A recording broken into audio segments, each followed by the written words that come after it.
रुख करेंगे बड़ी खबर की तरफ। उमेशपाल हत्याकांड में बड़ा खुलासा हुआ है। हत्याकांड के लिए अतीक ने की थी पूरी प्लानिंग। हत्याकांड में शामिल लोगों को दिया था कोड नेम। हत्याकांड में शामिल लोगों को दिलवाए गए थे आईफोन। बड़ी खबर आपको बता दें, यहां पर फेस टाइम आईडी और कोड नेम अतीक अहमद का था।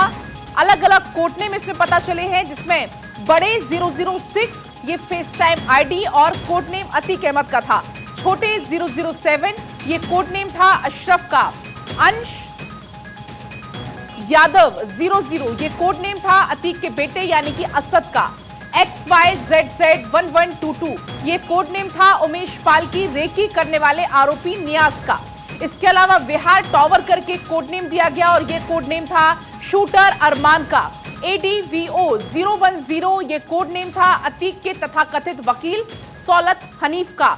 इसके अलावा पतले 009 ये कोड नेम था अतीक के जेल में बंद बेटे अली का। और इन्हीं कोड को कोऑर्डिनेट करके ये बात की जाती थी और उमेशपाल हत्याकांड में ये कोड काम आए हैं। तो देखिए, अब ये तस्वीर भी निकलकर सामने आई, ये दस्तावेज निकलकर सामने आया है और इसमें अलग अलग कोड का जिक्र है। देखिए, छोटे 007, बड़े 006 ये कोड थे, फेस आईडी थी और सभी आईफोन का इस्तेमाल करते हैं।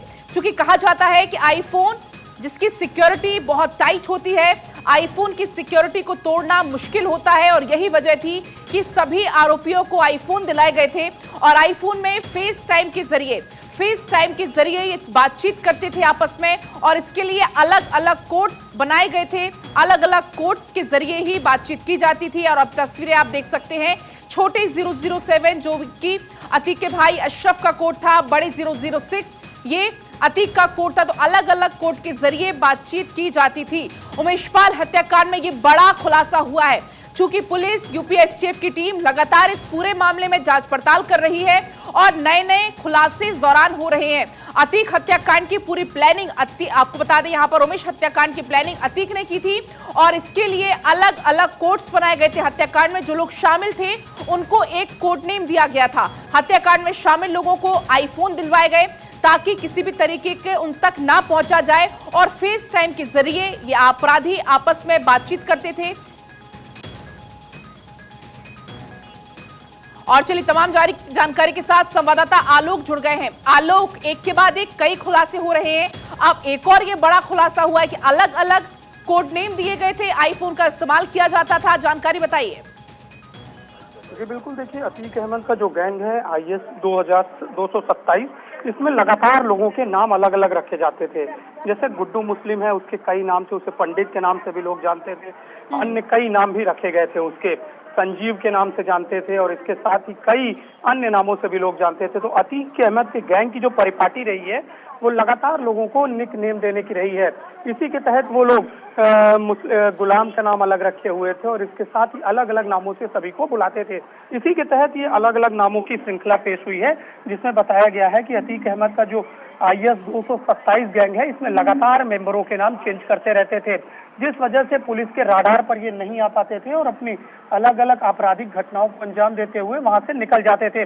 क्योंकि नाम अलग आता था, इसलिए उनके ऊपर शक पुलिस का नहीं जाता था, जिस वजह से वह बच जाते थे। और इसी तरह अतीक ने अपना बड़ा गैंग तैयार किया और माफियागिरी में आगे बढ़ता चला गया। इसी का परिणाम रहा कि उसके गैंग के सक्रिय मेंबर 100 से अधिक हो गए थे, जो लगातार अपने अपने ठिकाने बदलते हुए दिखाई दे रहे हैं। लगातार गुड्डू मुस्लिम की तलाश अभी पुलिस कर रही है, लेकिन उसकी तलाश अभी पूरी नहीं हो पा रही है। फिलहाल पुलिस को यह जानकारी मिली है कि वह गोवा में मौजूद है और गोवा में नाम बदलकर पंडित का रूप बनाकर वो वहां पर रह रहा है, जिसकी तलाश में लगातार पुलिस दबिश दे रही है, लेकिन वह पुलिस के हाथ नहीं आ रहा है। लगातार सर्विलांस के जरिए वह अपने फोन नंबर्स भी चेंज कर रहा है, जिस वजह से पुलिस उसको पकड़ नहीं पा रही है। फिलहाल पुलिस उसकी तलाश में और जल्द से पकड़ने का दावा कर रही है। अच्छा आलोक, इसी बीच शाइस्ता को लेकर क्या कोई नया अपडेट आया है?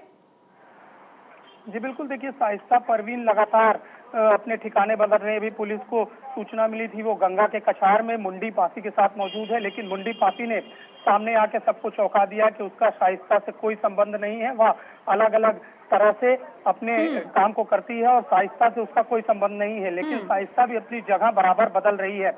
ऐसा बताया जा रहा है कि अतीक अहमद के 40वें के लिए वो अपने आप को एक अन्य जगह पर कैद करी हुई है, जी। अज्ञात जगह पर वो अज्ञातवास में है। अतीक अहमद के जब 40 ठीक है आलोक, अब देखने वाली बात होगी क्या कुछ और इस पूरे मामले में खुलासे निकलकर सामने आते। फिलहाल आपका बहुत बहुत शुक्रिया तमाम जानकारी के लिए।